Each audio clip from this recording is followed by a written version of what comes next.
Hi, I'm Oral Scott, the Division Chief for the Anchorage Fire Department's Maintenance Shop. Today on Fire Truck Friday, we have our truck companies here. These are the truck companies that are a few years old and they've started to have some problems. In the environment that we're in, where the temperatures are so extreme in the cold temperature and then they warm up as operating temperatures, we can have a truck that goes operating in 0 degrees or below, and then we got coolant temperatures that are over 200 degrees. And that temperature, when it starts putting stress on the components that are in the cooling system, start causing situations that we've experienced here this summer. So this radiator is a radiator that we just took out of that truck that you can see with the cab up, truck 3, and it had experienced a leak.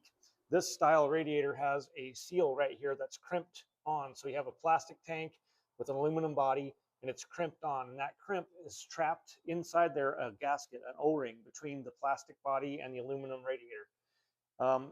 After temperature changes happen often, or such a large scale between the aluminum and plastic, they expand at different rates.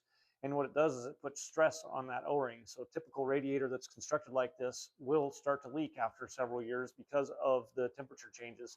There's another style of radiator we have in the fleet, is this one here. This one doesn't have different style materials. However, it does have two different layers of it, and this actually has a third layer that's missing, but you can see a gasket would have been placed in between there. These hold up a little bit better, but there's bolts in there and the gasket starts to squish, and then they end up causing leaks as well. And so what we're doing now is we're working on moving to a radiator that's much like this heater core, where you can see this is fused on, either welded or glued. So that's the same material on the tank, which has been cut off so we could inspect the vanes on this one, but it would be fused on and it'll be the same material so that it'll expand and contract at the same rates and not end up with that leak.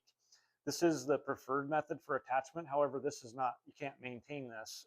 When you get stuff inside the radiator like this, it starts building up debris, whatnot. You're not going to be able to get it out without flushing it out with chemicals.